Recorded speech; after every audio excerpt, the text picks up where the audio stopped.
Hey there. Subscribe to my channel. And also press this bell icon.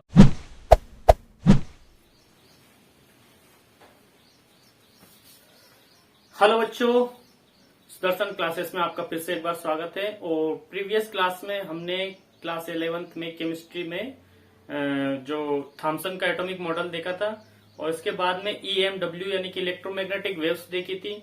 इसके बाद में मैंने आपसे बोला था कि जब नेक्स्ट क्लास में आऊंगा तो आपको प्लांक का जो क्वांटम थ्योरी है वो बताऊंगा।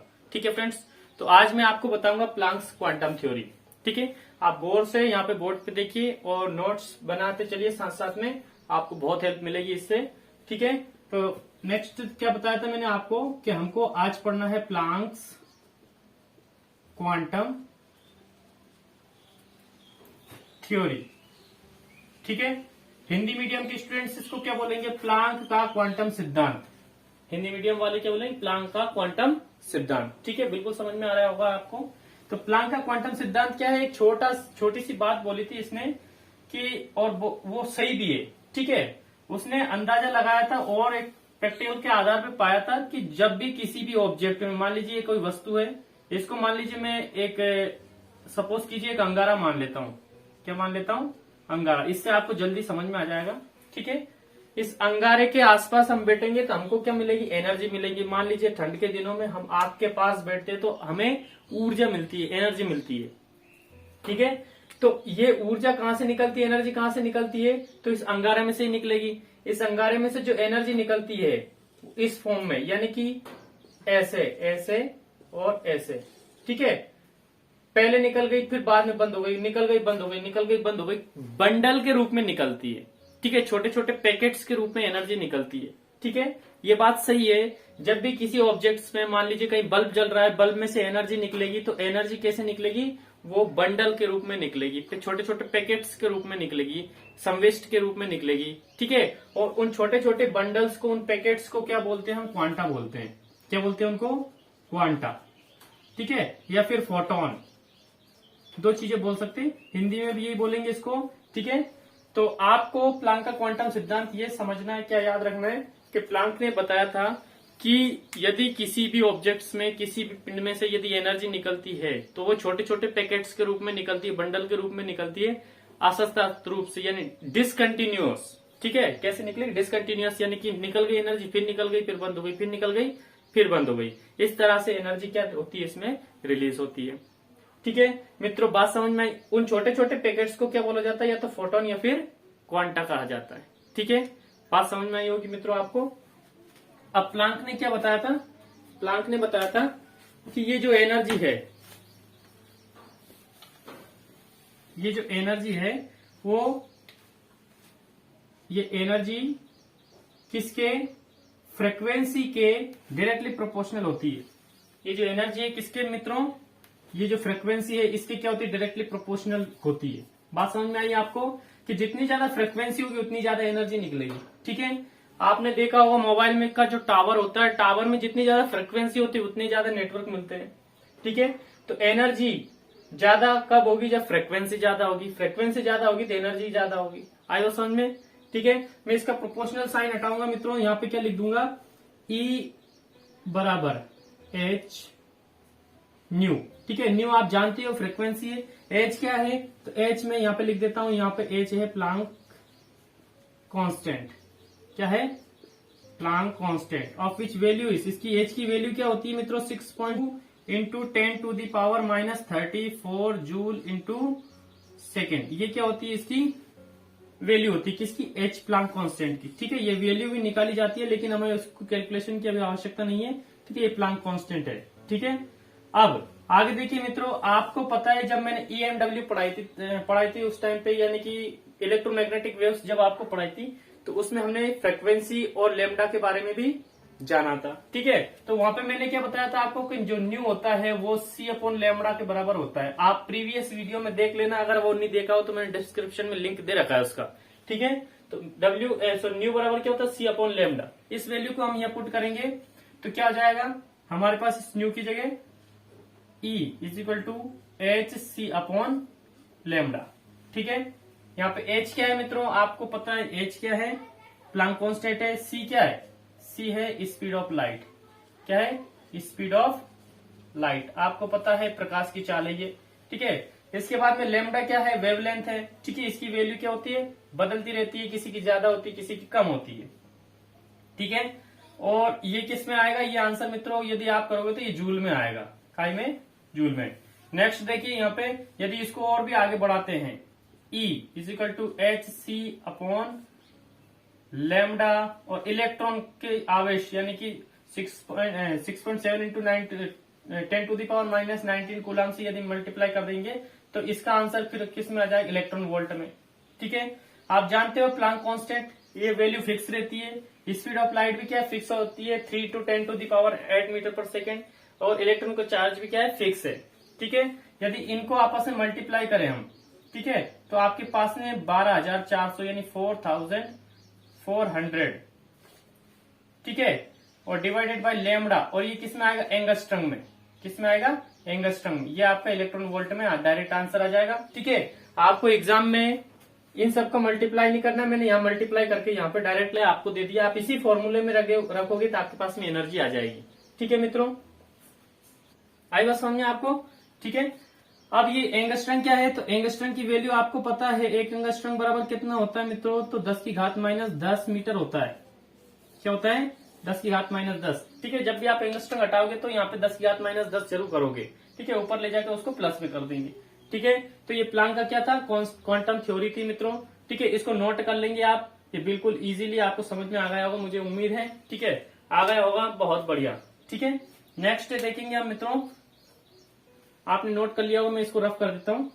नेक्स्ट देखेंगे हम थॉमसन का परमाणु मॉडल। डाल्टन का हमारे पास हो गया था, आप किसका देखेंगे? Thomson atomic model.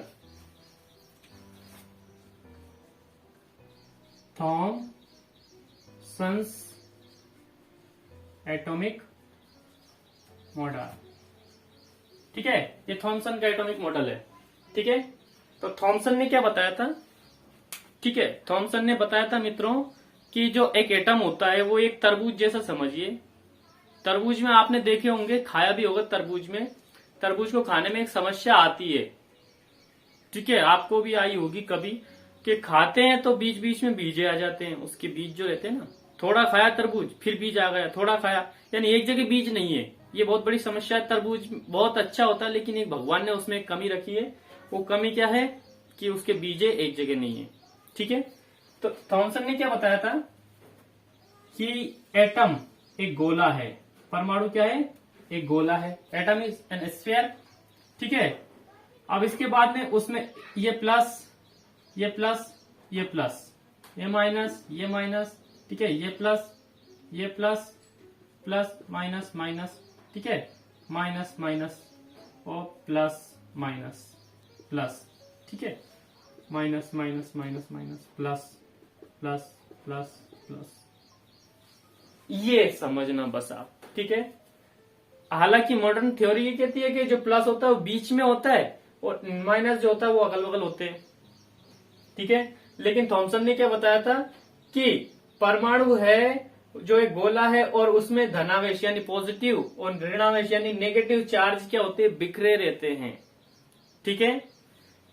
क्या बोला था पहले नंबर पे, आप नोट करना कि परमाणु एक गोला है, एटम स्फीयर, ठीक है, इन विच, ठीक है, जिसमें धनावेश और ऋणावेश बिखरे रहते हैं, in which positive and negative charges are scattered. बात समझ में? जितने धनावेश होते हैं उतने ही क्या होते हैं? ऋणावेश होते हैं। दूसरा पॉइंट याद रखेंगे आप, जितने धनावेश होते हैं उतने ही ऋणावेश होते हैं, ठीक है। Negative charge is equal to positive charge, ठीक है, ये बोला था इसने। अब ध्यान से सुनना, इसने इसको एक नाम दिया था, ठीक है, इसको प्लम पुडिंग मॉडल भी नाम दिया था, प्लम पुडिंग मॉडल, ठीक है। और एक और नाम दिया था इसको वाटरमेलन यानी कि तरबूज, तरबूज मॉडल है ये, ठीक है। तो आपसे सीधा सा प्रश्न पूछा जा सकता है कि किस वैज्ञानिक ने, किस साइंटिस्ट ने कहा था परमाणु एक प्लम पुडिंग जैसा होता है। प्लम पुडिंग क्या होता है मित्रों, ये भी समझना, ये ब्रिटिश डिश होती है। ब्रिटिश डिश यानी कि ब्रिटेन की एक मिठाई होती है, ठीक है, जिसमें एक चपाती जैसी, एक रोटी जैसी चीज रख देते हैं और उसमें मेवा रख देते हैं बीच बीच में। क्या रख देते हैं? मेवा, मेवा समझ रहे हो ना आप, बादाम रख सकते हो, किशमिश रख सकते हो, ऐसी चीजें रख देते हैं, ठीक है, और उसको खाते हैं ब्रिटेन में, ठीक है, चाइना में भी खाते हैं। तो ब्रिटिश डिश है प्लम पुडिंग, ठीक है, एक मिठाई है, ठीक है, उसका आकार ऐसा होता है, बीच बीच में मेवा रखी रहती है, जैसे ये पॉजिटिव नेगेटिव चार्ज रखे। वाटरमेलन मतलब क्या होता है, तरबूज, यहाँ बीजा, यहाँ बीजा, यहाँ बीजा, यहाँ बीजा, बहुत बुरे बुरे बीजे होते हैं इसमें, ठीक है, होते हैं अच्छे, लेकिन क्या करें, वो एक जगह नहीं होते। आयो समझ में, ठीक है। तो किस वैज्ञानिक ने बोला था प्लम पुडिंग मॉडल के बारे में? थॉमसन ने। वाटरमेलन मॉडल किसने दिया था? वो भी किसने दिया था? थॉमसन ने। बस यही एटॉमिक मॉडल याद रखना आपको थॉमसन में, बस इतना ही याद रखना है। नेक्स्ट देखेंगे हम रदरफोर्ड। क्या देखेंगे मित्रों? रदरफोर्ड। देखिए मित्रों, यहाँ पे क्या है? रदरफोर्ड, रदरफोर्ड्स एटॉमिक मॉडल, ठीक है, रदरफोर्ड का परमाणु मॉडल देखना है यहाँ पे, ठीक है। तो रदरफोर्ड में आपको इतना याद रखना है कि रदरफोर्ड ने, ठीक है, छोटी छोटी सी बातें हैं जो मैं आपको बोलूंगा, आपको ध्यान से सुनना है। रदरफोर्ड ने सोने की यानी गोल्ड की एक पतली पन्नी ली थी जिसका साइज था, जिसकी मोटाई थी 100 नैनोमीटर, ठीक है, उसको लिया था और उस पे अल्फा कणों की बौछार करवाई थी। ध्यान से सुना आपने कि रदरफोर्ड ने, इसको नोट कर लेना जो मैं बोल रहा हूं वो, ये आपसे एग्जाम में पूछ सकते हैं कि रदरफोर्ड ने 100 नैनोमीटर की एक पतली पन्नी ली थी जिसमें अल्फा कणों की बौछार करवाई थी, ठीक है, और दोनों ओर क्या लगा दिया था? जिंक सल्फाइड की 2 चादरें लगवाई थी। मैं चित्र बना के बताऊंगा आपको। रदरफोर्ड ने दोनों ओर जिंक सल्फाइड की क्या बनाई थी? चादरें बनाई थी, ठीक है, और उस पर अल्फा कणों की बौछार करवाई थी। तो कुछ पार्टिकल्स तो टकरा के वापिस आ गए और कुछ नाभिक से क्या हुए थे? दूर हट गए थे। बात समझ में आई? मैं एक डायग्राम बनाता हूं, उससे आपको समझाऊंगा फिर। ये देखिए, इस डायग्राम को अच्छे से समझना यहाँ पे, ठीक है। ये जिंक सल्फाइड की क्या लगा रखी है? चादर लगा रखी है। जिंक सल्फाइड की फिर से क्या लगा रखी है? चादर लगा रखी है, ठीक है। ये सोने की एक पतली जो चादर है, इसका जो साइज है, इसकी जो मोटाई है, ठीक है, वो कितनी है? 100 नैनोमीटर की है, ठीक है। 100 नैनोमीटर यानी कि 10⁻⁹ मीटर में 1 नैनोमीटर होता है, ठीक है। अब ध्यान से सुनना, यहाँ पे अल्फा कणों की बौछार करवाई। कौन से कण थे? अल्फा पार्टिकल्स, अल्फा कण लिख देता हूँ। यहाँ से अल्फा कण गया, यहाँ से टकरा के क्या हुआ? वापिस आ गया, ठीक है। दूसरा अल्फा कण गया, यहाँ से टकरा के इधर चला गया। यहाँ से अल्फा कण छोड़ा, ये टकरा के यहाँ गया, ठीक है। ये ऐसे ही इस प्रकार नीचे भी हुआ है, ठीक है। अब ध्यान से देखना, यहाँ पॉजिटिव चार्ज है और अल्फा भी क्या होता है? पॉजिटिव चार्ज ही होता है, ठीक है। तो सेम चार्ज जो होते हैं एक दूसरे से प्रतिकर्षित, रिपल होते हैं, एक दूसरे के से दूर भागते हैं, ठीक है। तो जैसे पॉजिटिव चार्ज यहाँ पे छोड़ा तो टकरा के वापस चला गया, यानी पॉजिटिव पॉजिटिव में क्या हुआ? रिपल्सन हो गया, ठीक है। यहाँ पे छोड़ा अल्फा कण, ये पॉजिटिव से टकराया और दूर चला गया, ठीक है, ये भी दूर चला गया, ये भी दूर चला गया। तो इससे ये सिद्ध हुआ था कि रदरफोर्ड ने ऐसा बताया था कि जो नाभिक होता है, न्यूक्लियस होता है, उसमें पॉजिटिव चार्ज होता है और अगल बगल क्या होता है? नेगेटिव चार्जेस होते हैं, ठीक है। अब ऐसा उसको कैसे पता चला था कि जिंक सल्फाइड एक ऐसी चीज है, जिंक सल्फाइड एक ऐसी चीज है जिसमें अल्फा कणों की बौछार करवाने पर क्या हो जाती है? वो चमकने लग जाती है, ठीक है, फ्लोरेंस हो जाती है, चमकने लगती है। तो जैसे ही यहाँ पे टकराई थी, यहाँ पे जिंक सल्फाइड की चादर क्या हुई थी? चमकने लग गई थी, ठीक है। इससे सामने वाले ने ऐसा अनुमान लगाया कि बीच में पॉजिटिव चार्ज होता है, अगल बगल क्या होते हैं? नेगेटिव चार्ज होते हैं, ठीक है। एग्जाम पॉइंट ऑफ व्यू से मेरे हिसाब से ये इंपॉर्टेंट है, ठीक है। और दूसरी बात, नाभिक की खोज किसने करी थी? Who discovered the nucleus? तो उसमें किसका नाम आएगा? रदरफोर्ड का। बात समझ में आई होगी आपको। ये रदरफोर्ड का क्या था? परमाणु मॉडल था, ठीक है। तो नेक्स्ट वीडियो में फ्रेंड्स में रदरफोर्ड के परमाणु मॉडल की कुछ लिमिटेशंस बताऊंगा, ठीक है। लिमिटेशन के बाद में फिर मैं आपको बताऊंगा नील्स बोर, नील्स बोर का परमाणु मॉडल आपको नेक्स्ट वीडियो में बताऊंगा, ठीक है। यदि वीडियो अच्छा लगा तो इसको लाइक करना, शेयर करना, सब्सक्राइब जरूर करना। Thanks for watching.